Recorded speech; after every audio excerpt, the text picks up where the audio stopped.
Well, my name is Scott Ernest. Oh, there he goes. Oh, all right. Reintroduce yourself then. My name is Scott Ernest. I am a former white nationalist. I left the movement in 2016, basically July of 2016. So, uh, it's been several years. I helped co-found a organization called Hands of Air that is dedicated to getting other white nationalists out of the movement. We kind of specialize in LGBTQ formers, and we also kind of specialize in pagans and heathens and stuff. But we accept everybody. The pretty much we most of those that we've actually helped so far are actually weren't LGBT or Yeah, pagans or heathens. So just because we kind of specialize in something doesn't mean that's all we deal with. I've also worked alongside Christian Picciolini, who co-founded Life After Hate and also founded Free Radicals Project. He moved out from Life After Hate, and he's actually closed down Free Radicals Project. He also is well known for having a show called Breaking Hate on MSNBC. okay. And yeah, so that's pretty much the gist of the current me, at least. Sure. So I guess I'm interested in how you got into the whole thing because you know how you originally got involved in that, because I think a lot of us have, if not racist, have some prejudices, right? So I'm Well, wondering, like, most people do, yes. to what extent was that originally there, or was there something that kind of brought that to you? Well, I mean, I'm in my 40s, and back when those of us that are around this age were young, there was always a little bit of problematic behavior, whether it was, casually dropping a homophobic slur, or, Yeah, even casually dropping racism, and often you would excuse it because, growing up, I had friends, various, races and ethnicities, and I would be around them, and they would drop it, so I yeah, would drop the slur too. So you kind of get that way. But prior to being a white nationalist, I didn't take it very far. It was basically just I hate to use the term. It was just kids being kids. I yeah. went into the white nationalist movement in my 20s, and just from there, it just got worse and worse and worse, and I started going down that rabbit hole. And Were you sort of vulnerable in some way? Were you well, like especially vulnerable? Because I know when cults often find people, they know how to exploit their weaknesses. And also, I'm wondering, like, not to get too deeply personable, what was there like any trouble at home or anything like that? That kind of there's eased no you into it questions. more. There's no questions that are out of line, by the way. Okay. Pretty much anything goes. There was no troubles at home or anything. Uneventful childhood. Dad was a slightly abusive person, but he was mostly just an asshole. Yeah. He, definitely my childhood could have been far worse. Was I susceptible to being recruited? Absolutely. I am a Yeah, it heathen. happened.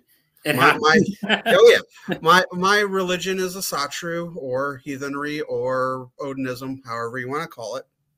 And there's a lot of heathens in the movement, usually folkish heathens. They, because a lot of the symbols in heathenry and stuff get used by white nationalists and stuff like that.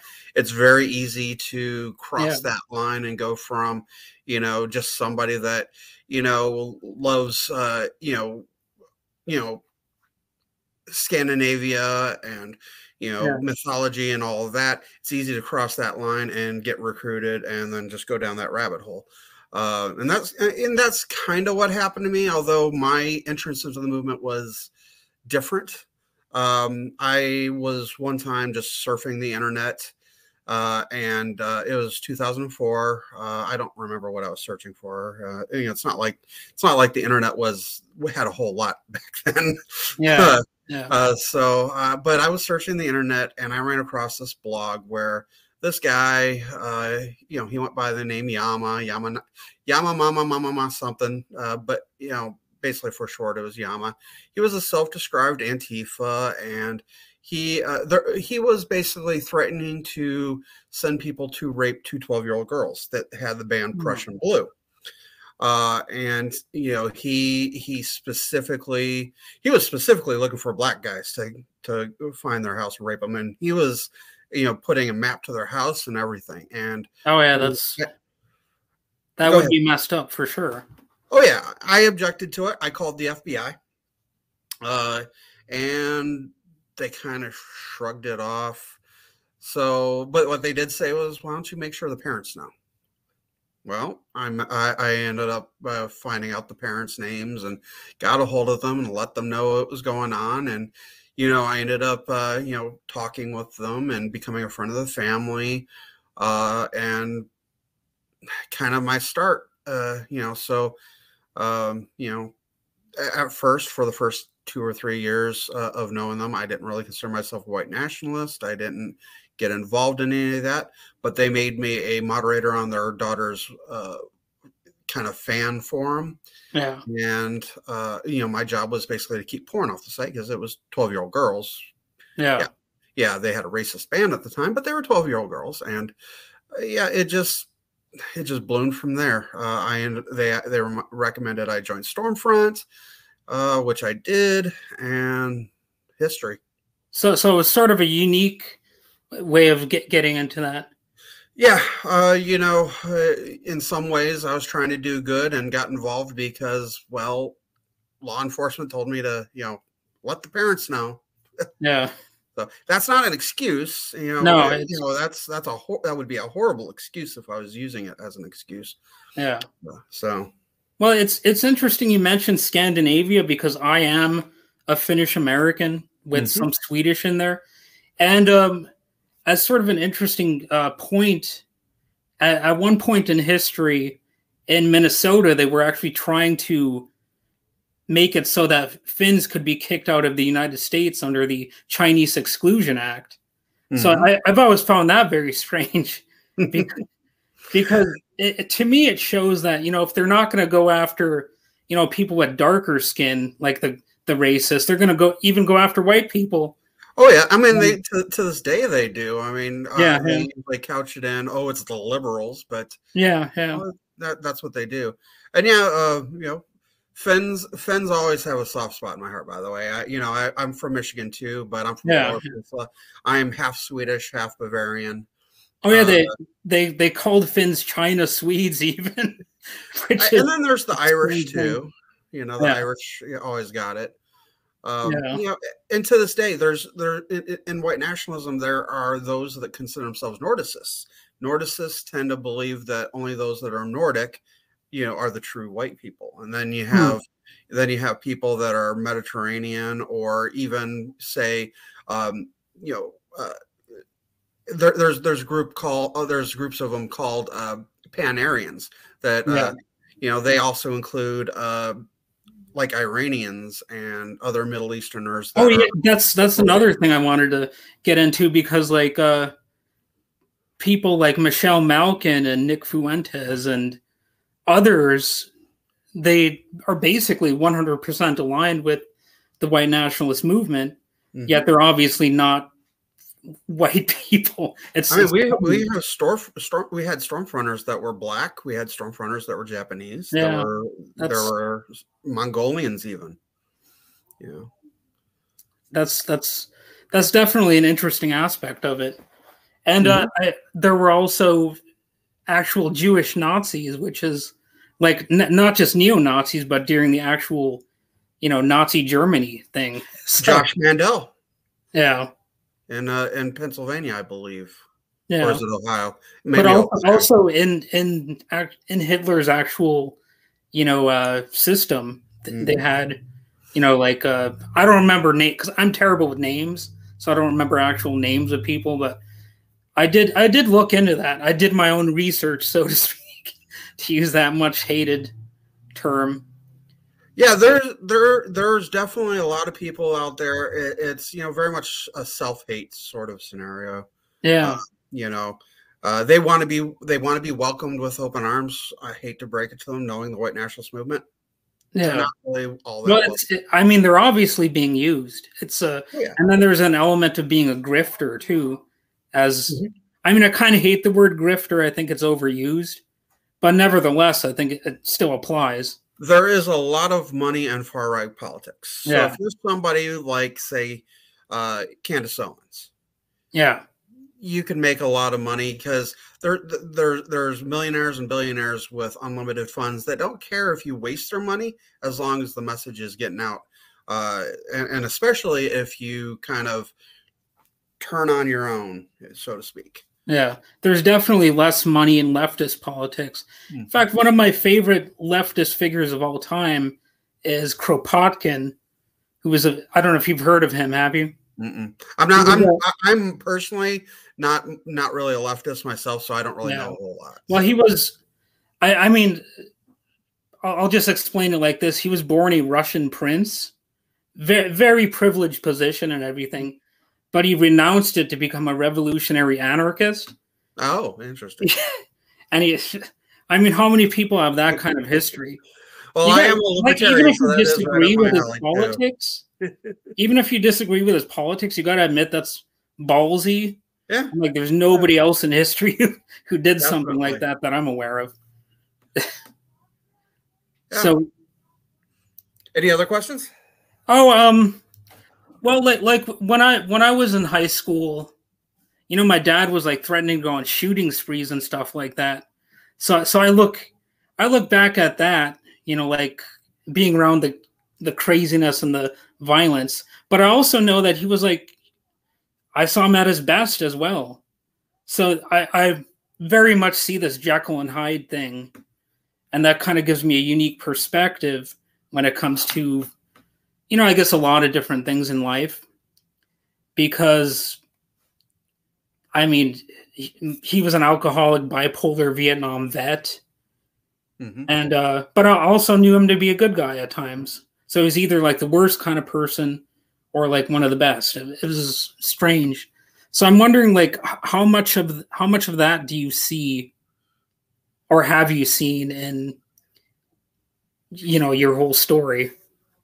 From what I can really say is being in the movement as long as I was, getting to know white nationalists, there's very few with any redeeming qualities whatsoever. You, Okay. you don't really you don't really go in and see people that might be bad, but you might see them at their best. Yeah, Yeah. that's not really a thing. So there are a lot of like narcissists. There's a lot Uh, of narcissists, but it's yeah. a lot of also just people that have such horrible personalities that nobody wants to be around them, and they just basically kind of embrace it. You Kind of know, like Karens, I guess. an example would be April Gady. April Gady was the mother of those two girls Yeah. that and was the one basically that recruited me. One time we went to a festival in Whitefish, Montana, and this was a couple of years after I came to the PLE, and I had kind of taken over recruiting, and so I was the one that kind of started vetting people and stuff like that. Yes. Well, April is definitely a handful. She's not as bad as a lot of people would say. She's actually very much more normal than you might expect from her. Yeah. That being said, at this festival, there was this guy. He was a really interesting guy. He was from a family that were some of the Chinese people that worked on the railroad through Montana, Yeah. and so he was very much a cowboy of Chinese origin, and he was very interesting to talk to. But he also sold ovens, and when we went over to talk with them, we were chit chatting with them, and then the next thing you know, April just out of the blue asked them, "So how many people can fit in the ovens?" Oh man, that's terrible. I mean, and Yeah. everybody else that we were with just got a crack. They just cracking up over it, and I'm just face palming like, why? And that's the kind of situation you're kind of in, where even the ones that are somewhat more normal than the rest, There's still something wrong with them because there was no reason. There was obviously no reason to ask that question. Not at all. Absolutely No. not. I No immediately, the good minute reason. she said that, I kind of just tuned out and went off in my own way. Yeah. And I don't think I stayed at the festival very much longer after that, because it was just,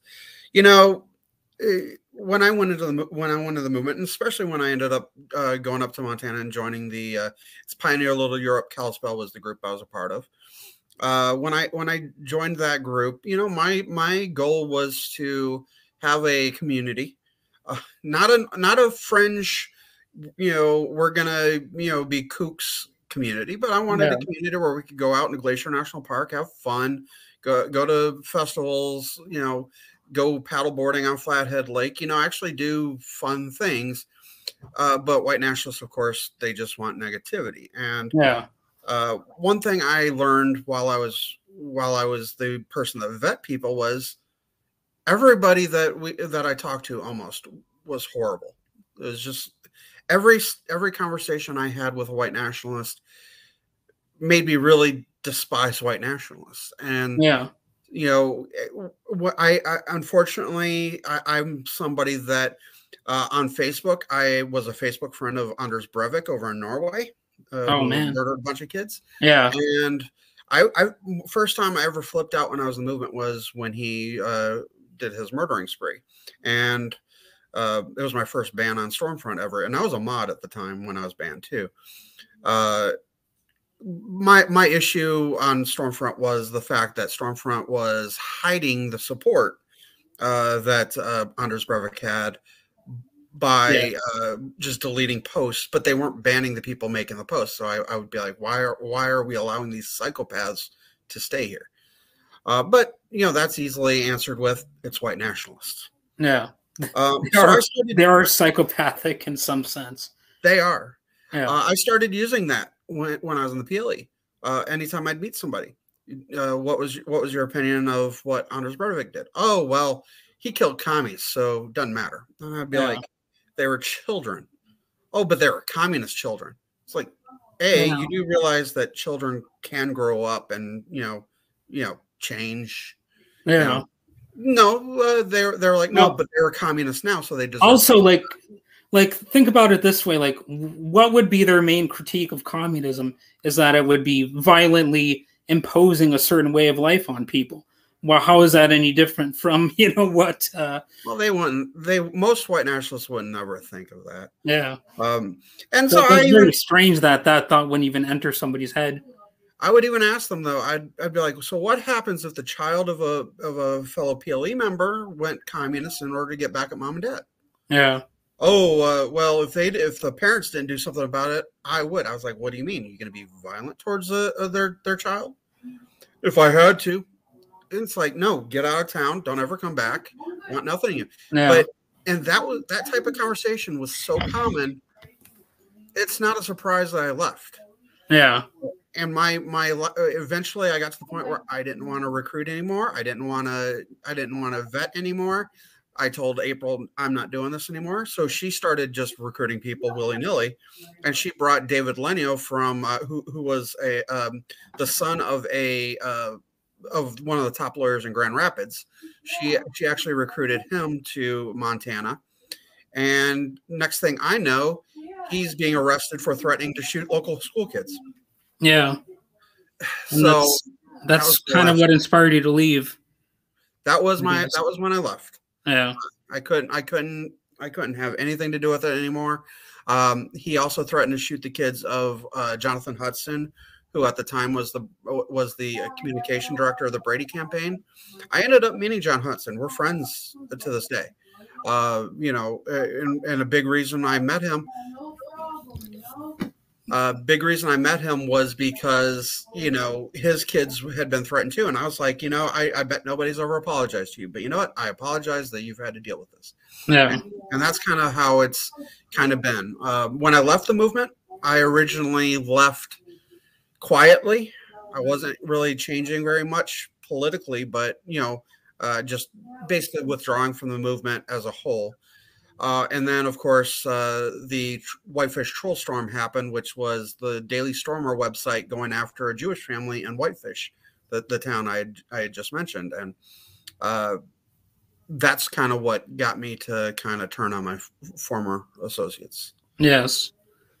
So I'm trying to think if there's any other questions I've got.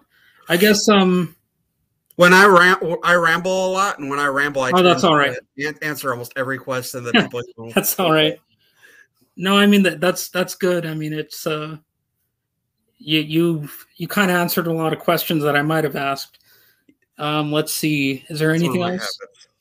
Well, I mean, oh yeah, I do have one more point to address at least.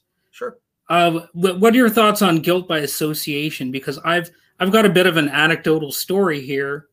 Back when I was doing, physical artwork rather than music, I guess that's still physical in a way, but like drawings and paintings. I had an art show, and it turns out that the person was a bit of like a QAnon type of person, having some kind of slightly hidden anti-Semitic messages on Facebook and whatnot. And I didn't learn that until after.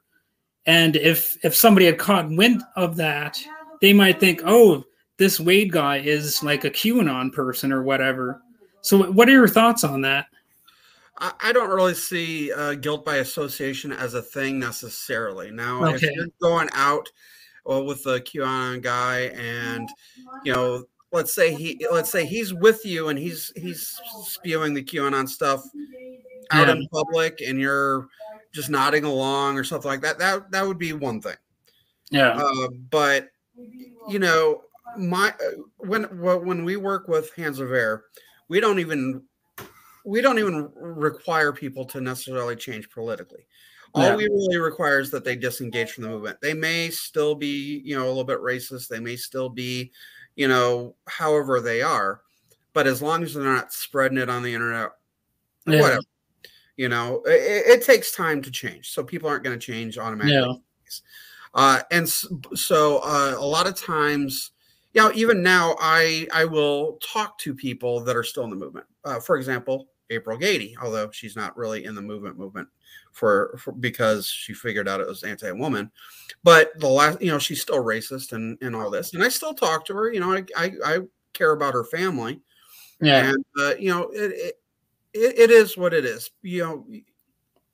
There's a big difference between being loosely associated with somebody like the QAnon guy through your. Oh, it was a she.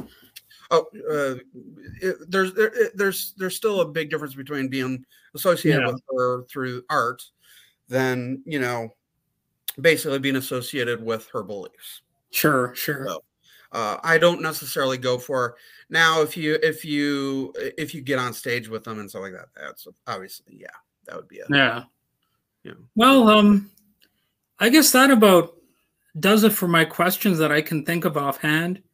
I think we did get a fair amount of material here, so I would like to thank you for being my guest here, and you'd be welcome back at some point if you want. Anytime, anytime you find anything, maybe you think some questions later or anything. Sure, absolutely. Or we could just talk about whatever. It doesn't have to be about this heavy stuff all the time. I get so much of that daily that it's good to. Yeah. I'm sure it can be like overwhelming. Like, so if you ever want to like just talk about music or something like that, or movies or whatever, it doesn't have to always be like politics, because this little podcast of mine is supposed to be multifaceted. I'm supposed to be branching out in all kinds of different things. So, okay. Well, anytime you want me on, just let me know. Okay. You've got my information. Well, you have a good day. I had a great time. Thank you very much for having me. Okay. Bye. Yep. Bye.